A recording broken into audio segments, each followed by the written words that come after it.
Before I do that, I like to say I already got a verbal forgiveness for mispronouncing the names on this one. So give it a big hand to Ergen Richter.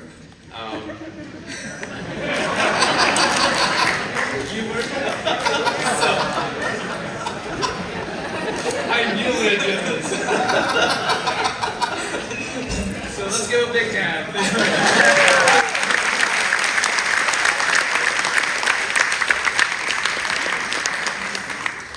I never had a better introduction to any talk. So I'm usually Richter-Gebert. So we don't exercise together. Thank you for this great introduction and thanks for having me here. It's a great honor to have this lecture, and I don't know how to put all the things that I want to show to you into 1 hour. And so please, before I start, I want to have kind of excuse of all of you that I may speak very fast in between. So that's the only way to get it. Okay, so the talk is about etudes in symmetric pattern drawing. And some of you may know I'm the author of an app which is called iOrnament, which is an app for symmetric pattern drawing. And I want to show you somehow 4 different things. I want to show you how to do math with the app, how to do art with the app, and I want to show you something about the math that's in the app, so when implementing it, and also something about the coding art that's in there. And I have to say about myself, I'm not an artist. When it comes to drawing, I partially consider myself as an artist when it comes to coding. So don't expect me to produce any pieces of art during the talk. You will see many art done by others. I want to start in a kind of strange way, a prologue that just happened so, and actually it's one of those kind of exercises, etudes here. So I'm living in the Leonardo Hotel. And so what does the Leonardo Hotel have to do with this talk? So if you walk here just 1 block further, then you see this. You have seen it, yeah.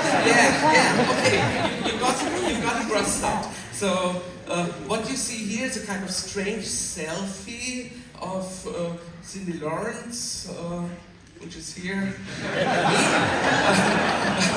But that's not the important part of the picture. So here, you came across those tiles and thought, they are completely irregular, but they tile, and they are not as regular as you may think.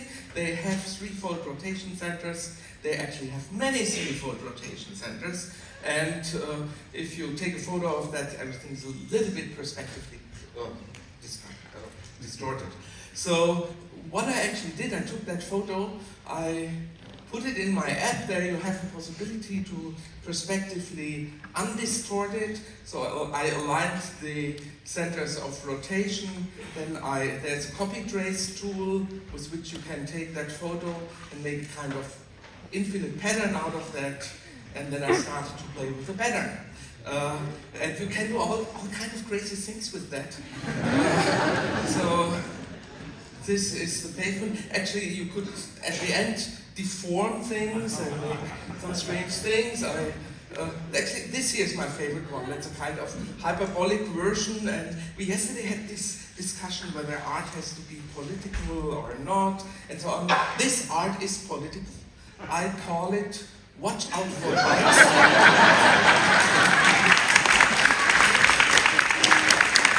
And it should remind you that when you stand on that pavement, you should look in all directions simultaneously.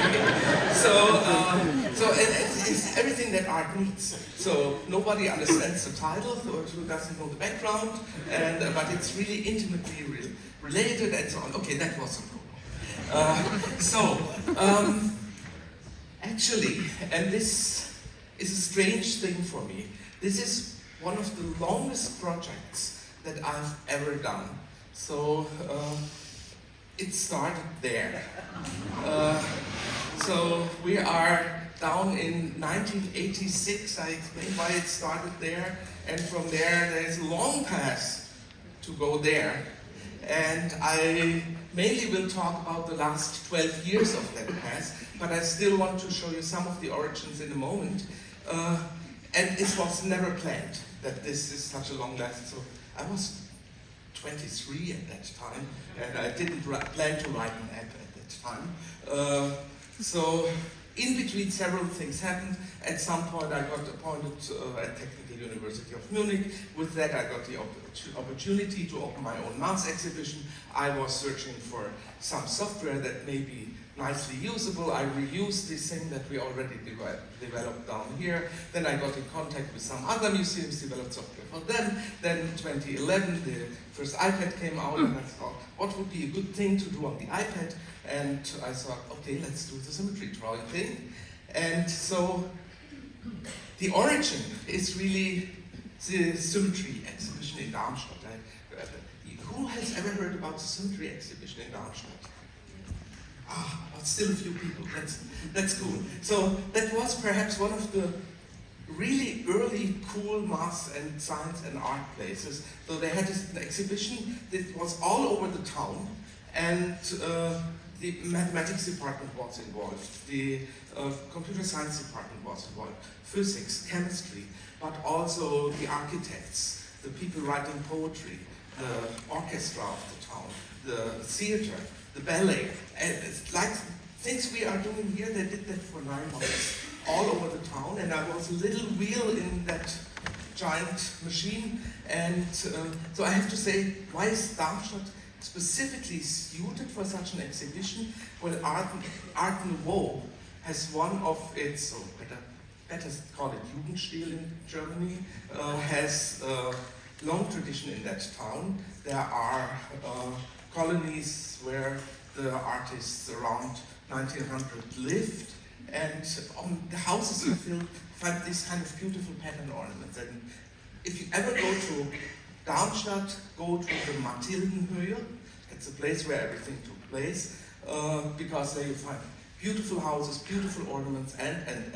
So I don't have to explain you what you can see in that pattern, but you find that all over the place. This house is more or less here, and here's a little octagon pavilion, and in that octagon pavilion we had the mass exhibition.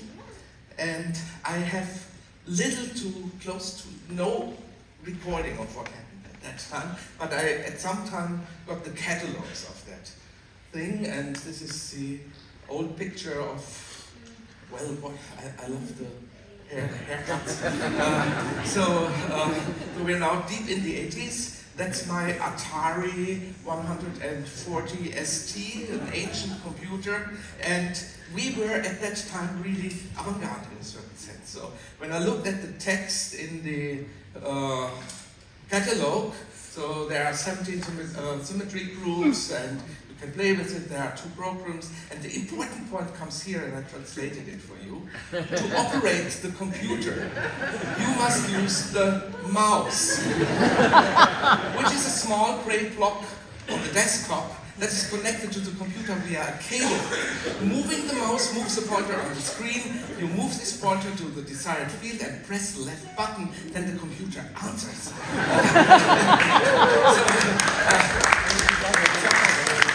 I consider myself as a pioneer in that field.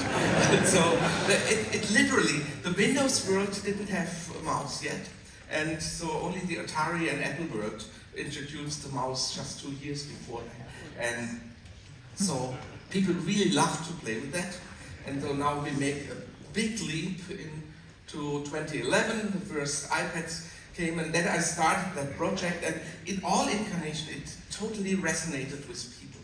And so starting from then, I did the first implementation there, and starting from there, more or less every year I added some substantial new part of functionality. And I will go through the different parts of that more or less in that talk.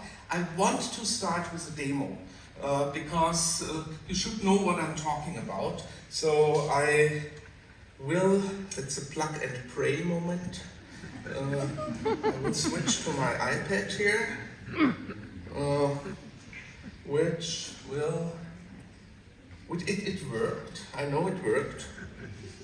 And the person who came here said come on. Ah, oh. Okay, so, because that would have killed the talk. So what is the basic functionality? So let's do it with a pencil here. I take the pencil and I just draw one scribble here, and it does this. And you can zoom out, you can zoom in, you have an insane resolution here, so you can, well, do things on a verified scale, and I tell you, this is technically extremely complicated. So imagine you zoom out like that, and some person comes and they, I want to make that. So he just, with a high speed, rushed over your screen, and it should still look somehow reasonable, and another person comes and says, I want to have full control of every detail in here, in every resolution, and you want to do with it. So that's about the first functionality. I think I don't have to teach you that there are 17 crystallographic groups. So there are exactly 17 symmetry patterns, and you can play with them, though this is perhaps the simplest thing. Let's use a pen that's slightly bigger and give it a little color here. So here you have first simple stroke, and then you can say, I want to add some mirror images or some Clyde reflections, or I don't have the Clyde reflections. Here are the Clyde reflections, so if you don't know what a Clyde reflection is, it's like when you're walking on the beach. I should have done the other direction. So for those reasons, you can also show the symmetry lines here. So this is a Clyde reflection. So you go and reflect, and get these kind of footsteps. And you can do the more complicated things, like having threefold symmetry, and you have colors, obviously. You have, I really recognize I'm not an artist on stage. So these are all random scribbles, more or less. But let's try to be a little bit more artistic, and let's try to have a bit more of a complicated pattern and turn off the symmetry here. So it may look like that. So you have nice fill possibilities. So you can say, I want to fill with something, and for instance, people like glitter. So you see what you can do with that. So you can, later on you saw that in the prologue, you can deform these things. You could put them on a sphere and play with that. By the way, there's also a math tutorial coming with it, so that explains, well, what are symmetries and so on, and what are Clyde reflections. And at the very end of that, there's also an explanation how to make these balls. So you take your pattern, you put a kind of net over the pattern, you fold it together, you blow it up, and then you get your ball. So you see there's both the math side and the art side. There's one more important thing. So if you have such a pattern, you can say, I want to deform it. I showed you the ball, but I could also put it into hyperbolic space. I will talk a little bit about that later on. You can make those kind of spirals. You can try to hypnotize yourself. You can also say, there's one export possibility where I take that pattern, so where is it, and export it to a companion app. So that's exactly what I've drawn. And then I can say, I want to make a platonic solid from that. Let's say a dodecahedron. Please give me something to cut out. And if you prefer to have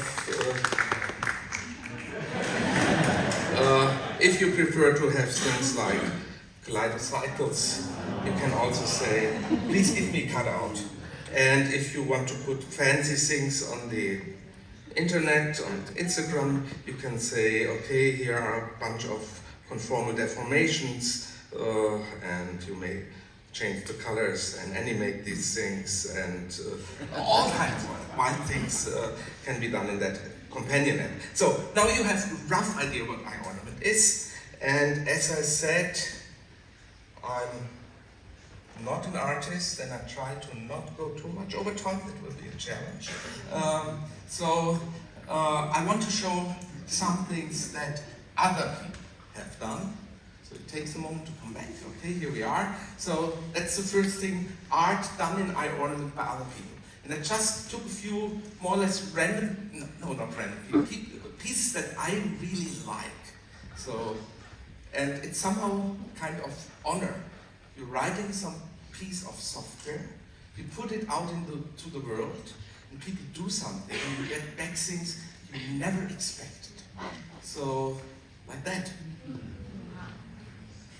Or like that here.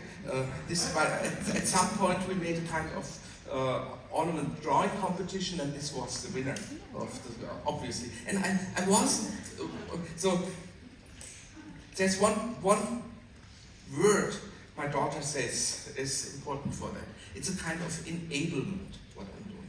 So I'm trying to write code such that other people are able of doing things that they wouldn't do without the software. And so, and that is this point where it comes to the art of coding. So you really care a lot about how the stroke feels, how the pen feels, what shadings you can do. And so I was kind of amazed and honored to get that.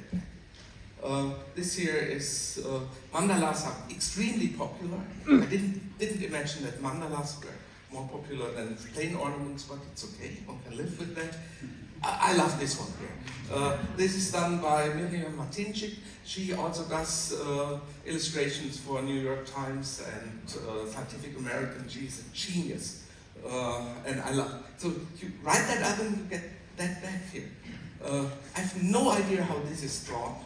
I don't know how Kasia did that, but she did it somehow.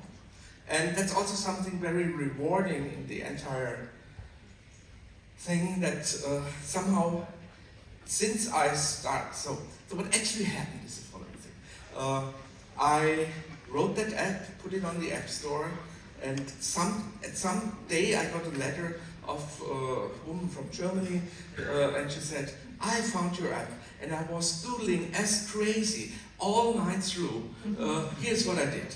And that was for me the first moment when, and it was just brilliant what she did.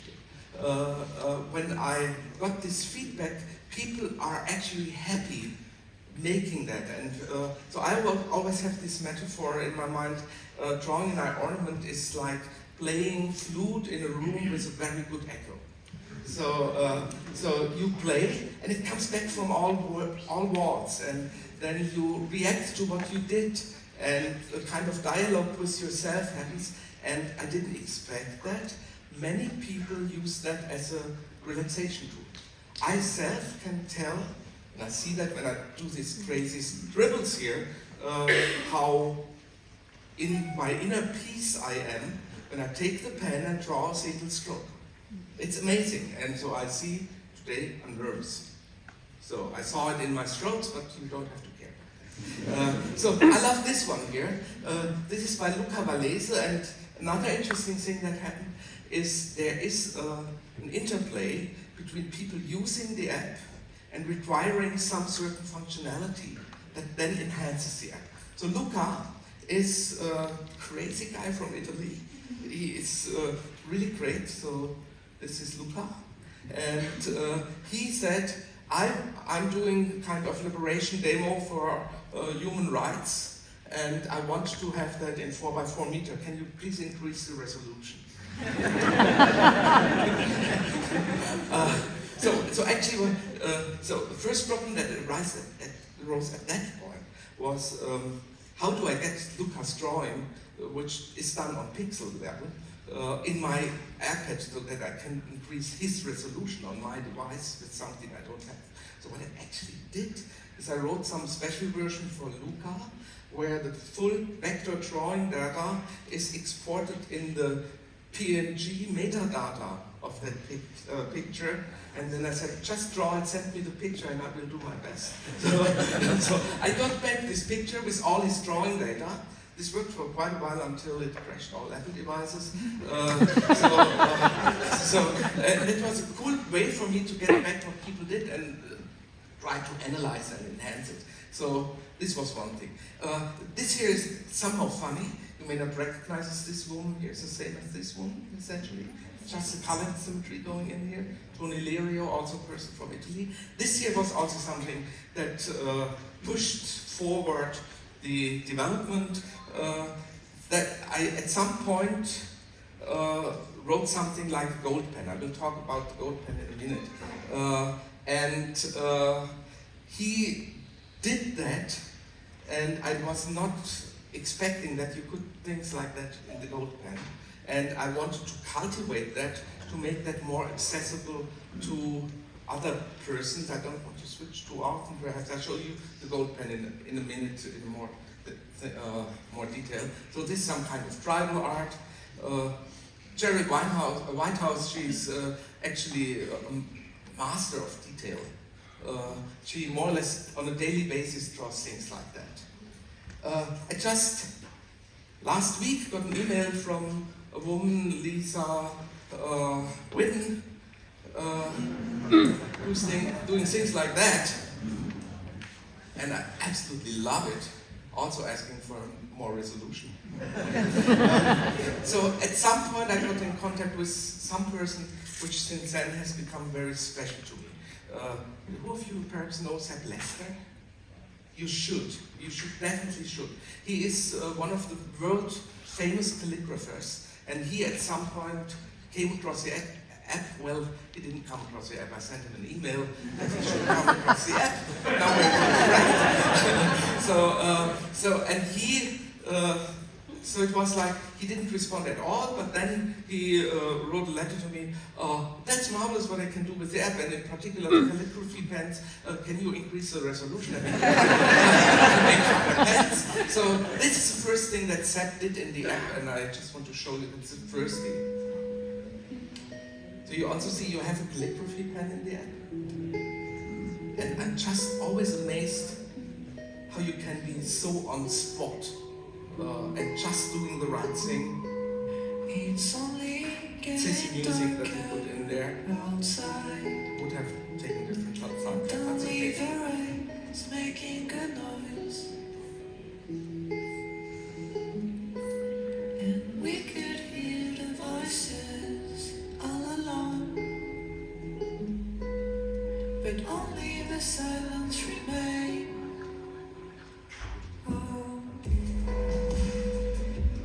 So here you see why I asked for more resolution.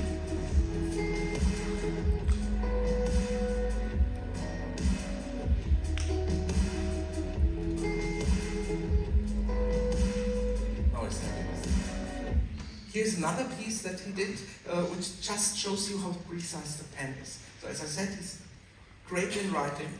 Watch that.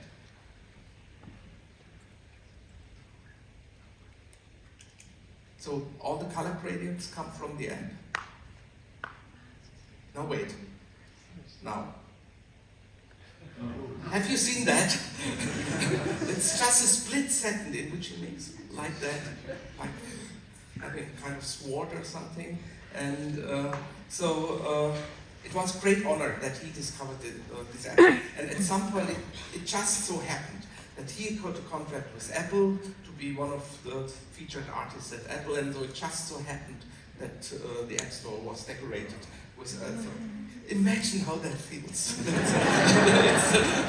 It's unbelievable. What's even more unbelievable, at some point we made, so we have these video awards, and at some point we made a workshop with Sepp. This is Sepp.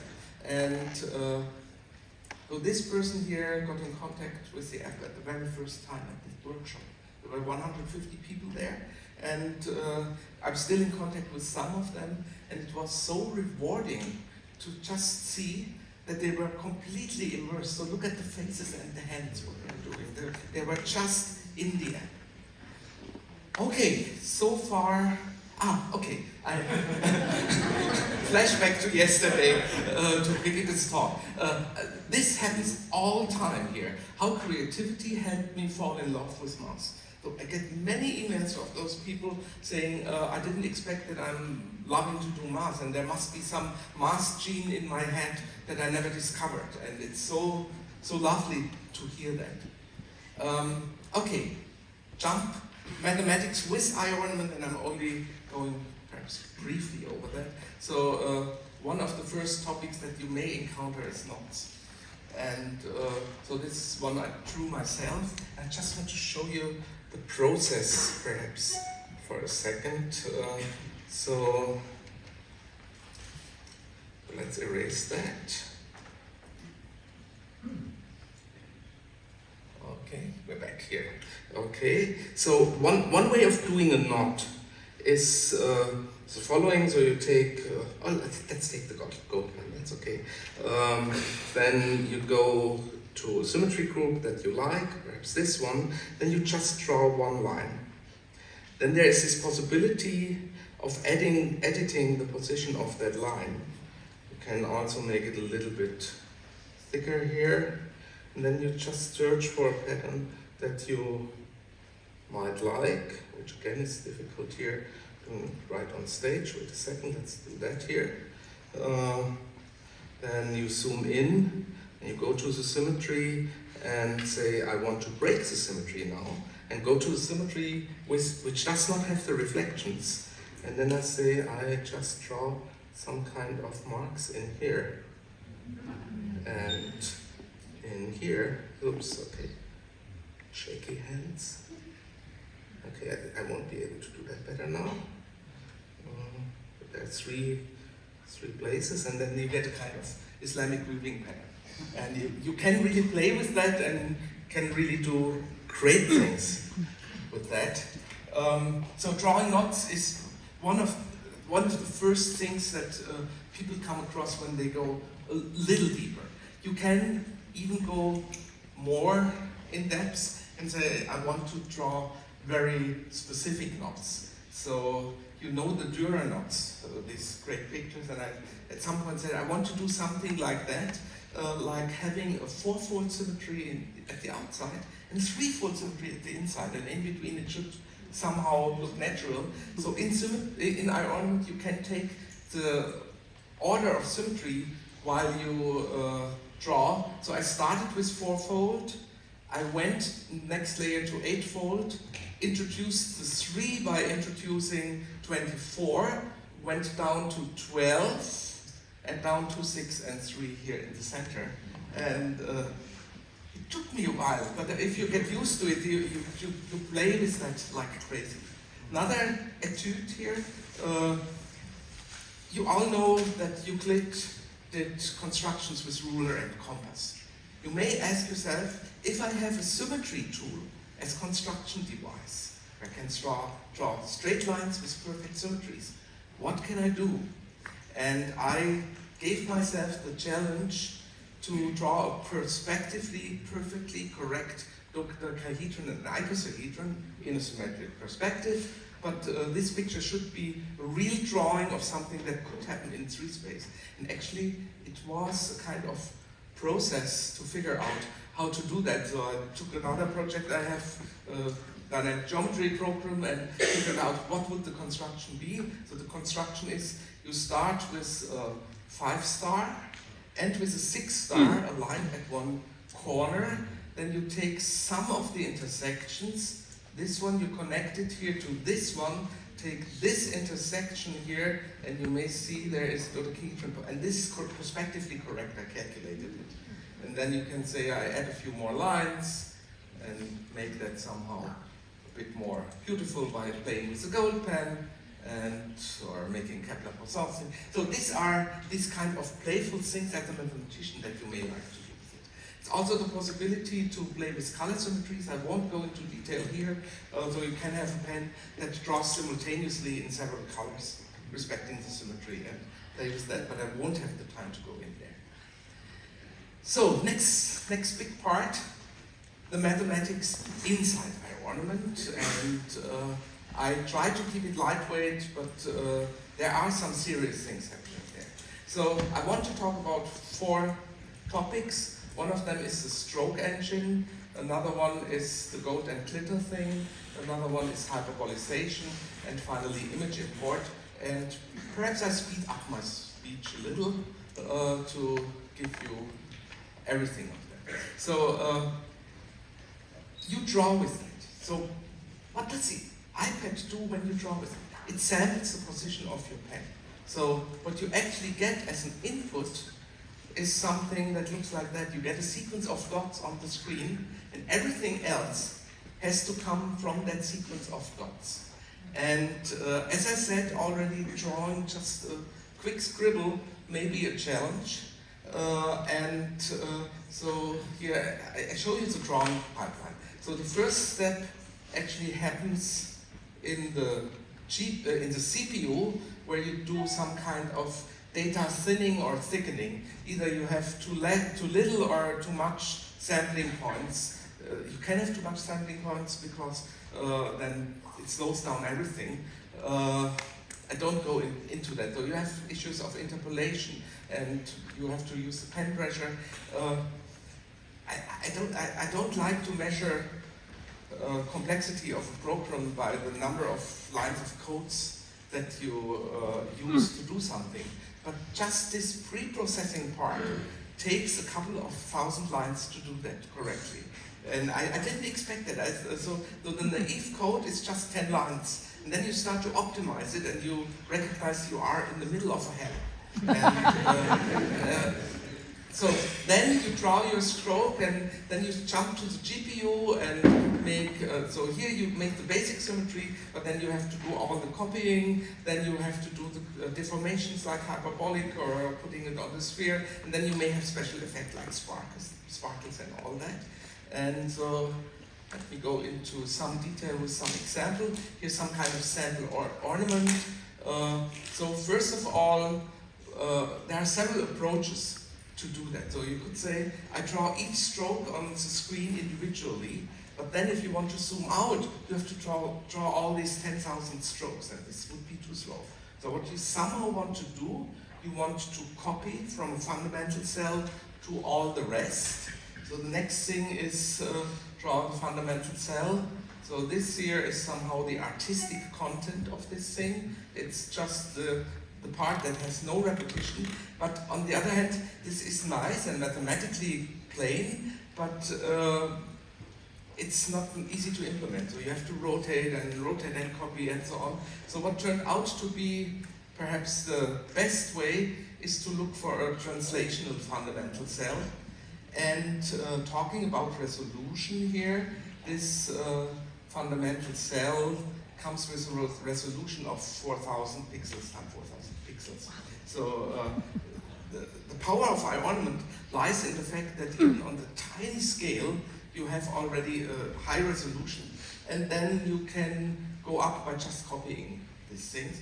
And so that may have been what you've drawn, but in the fundamental cell, you may have left here and re-entered here. You have to somehow care about that. So there you have to care with strokes around borders. If you have a blurry stroke, some of the blur that comes from here must be treated there as well. So it's a bit tricky. Even problems of monotony come into play. So this is what you do. This is what you do with some pressure data, and this is what you do in the fundamental cell. After some symmetry has been added, then in the next step, you have to do all the layer composition. This again happens on the GPU, and you see there's some kind of heavy drawing pipeline behind that.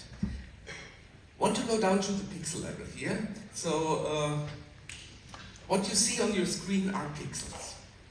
And in iOrnament, these fundamental unit of drawing are somehow used in various different ways. So the first thing, they carry some data.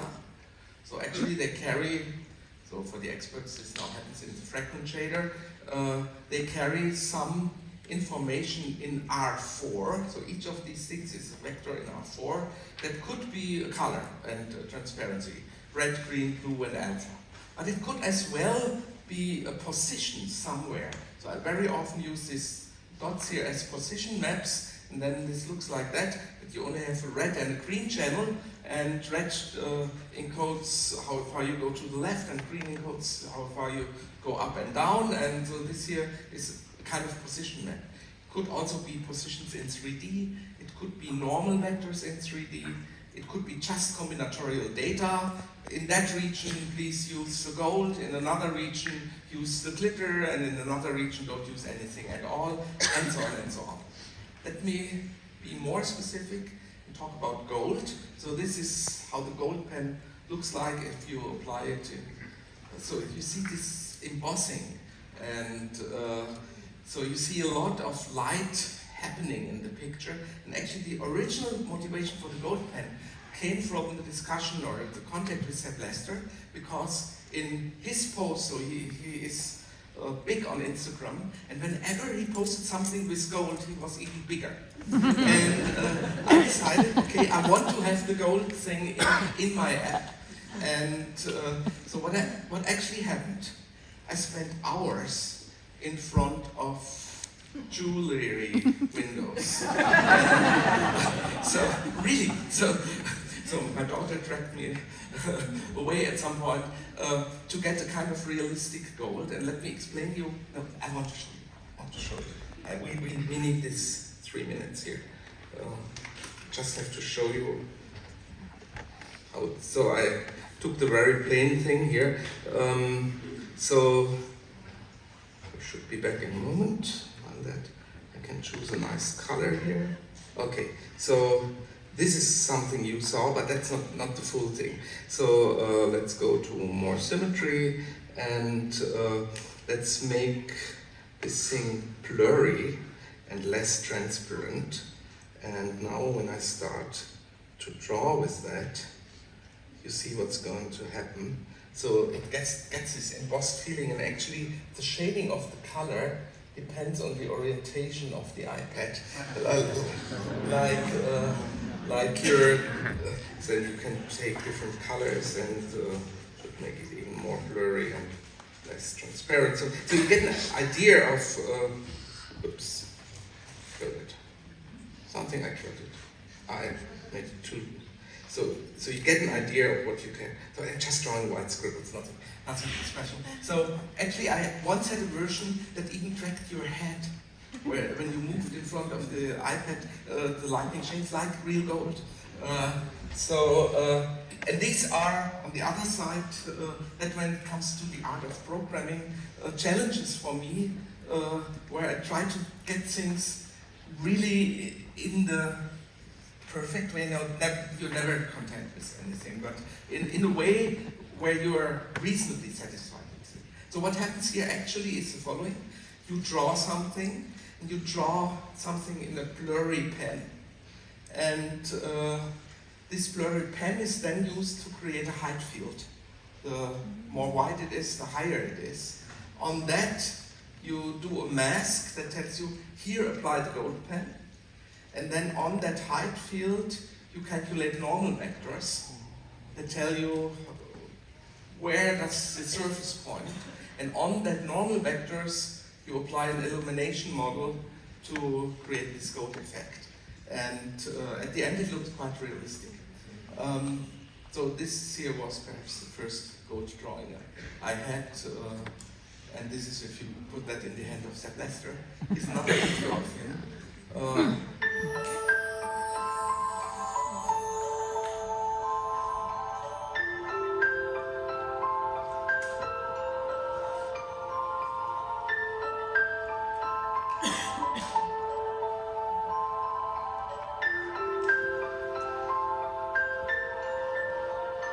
Can you increase the resolution?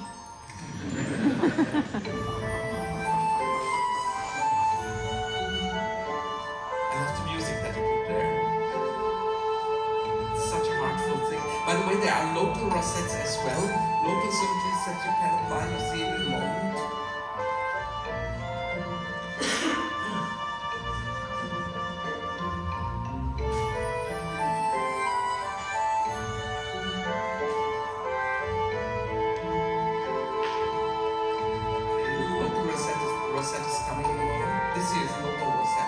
Symmetry, and see, do you see the gold effect here for this changing?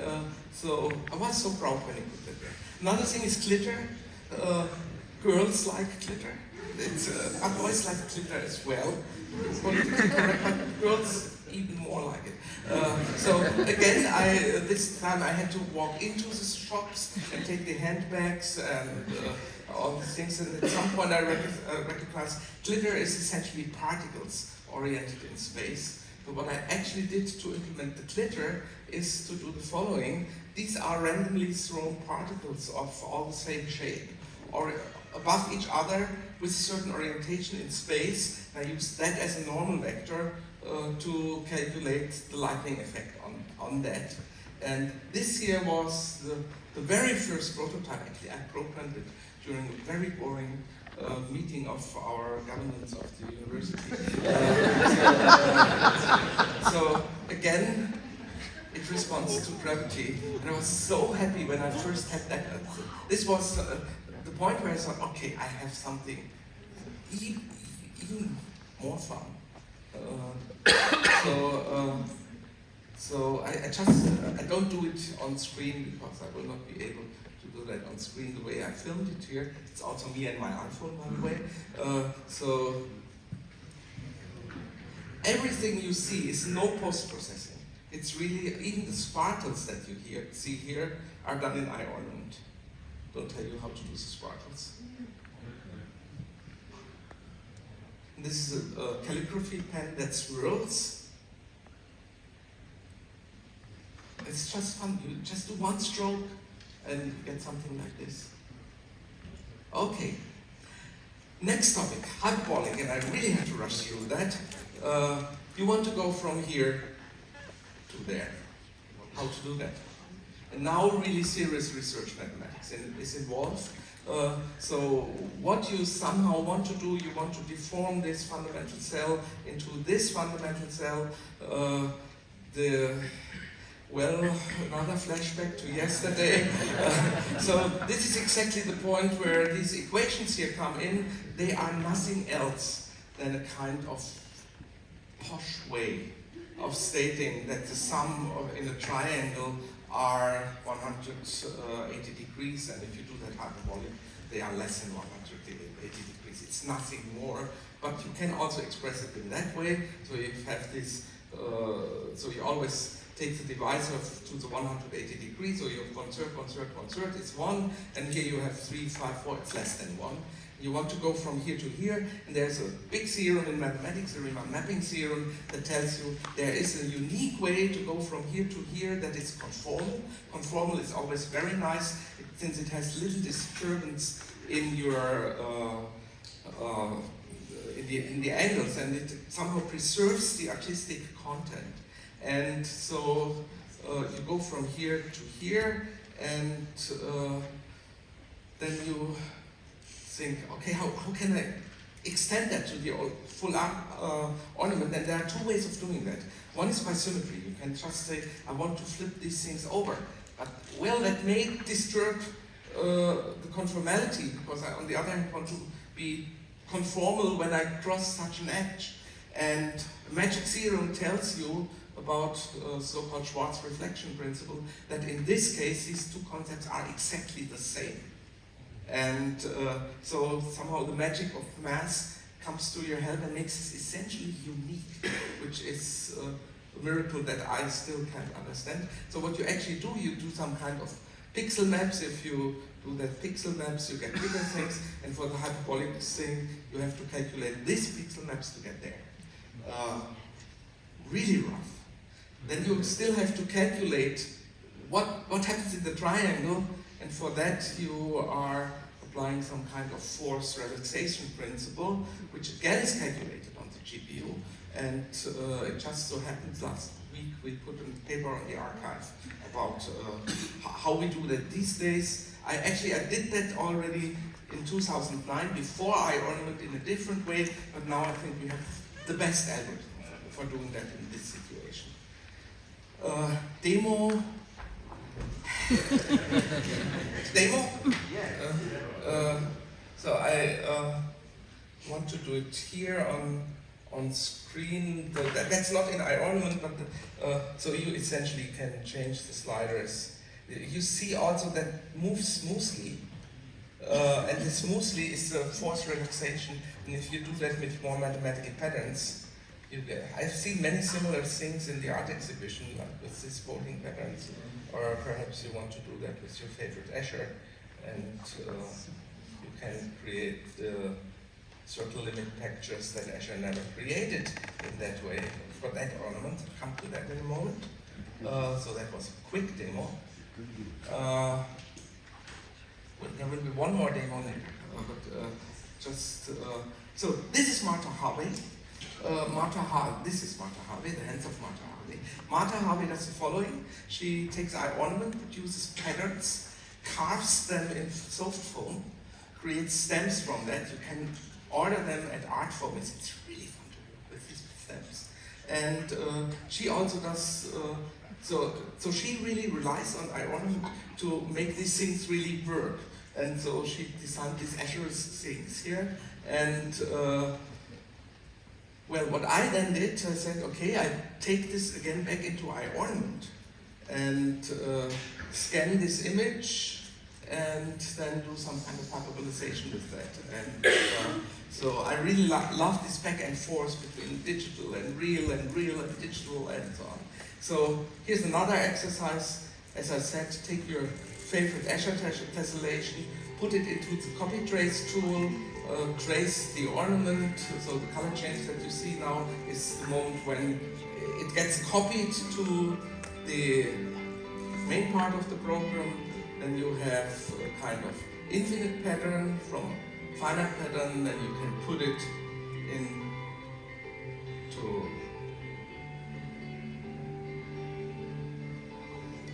hyperbolization, and you can create certain patterns from it. And you can also drag them around.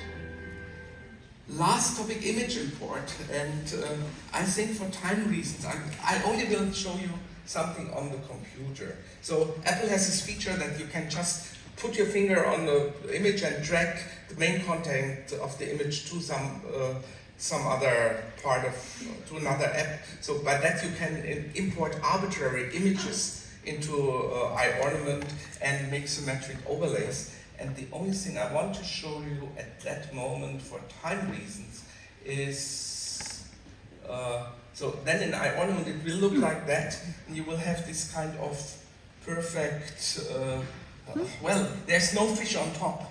They somehow are like that, and you have to change the branch cut perhaps sometimes. And what's actually going on is this. You have actually a single fish, and changing the branch cut is doing something like that, and you put many on top of each other, and it's not implemented that way, but that's a mathematical model behind it. And I can show you more of that, but I won't. There's one last thing I want to show you, if I find my keynote presentation again. So this was image import, including demo. Last thing, hitting the boundaries. So Sepp Lester is a lot like me, we both are nerds. He at some point said, I want to do something extreme, I want to do the most complicated letter in human history that ever has been drawn. And he started to draw his initial in S. So the S looks like that. And I have to zoom in. So I have to say these are two apps used here. The inner part is entirely drawn with iOrnament. The outer part is Procreate. So the inner part, I still have to zoom in. It's a culture history of ornament through all ages. So there are Babylonian things, Gregorian things, there are old Egypt ornaments, there is the Beats logo and the General Electric logo and Mercedes.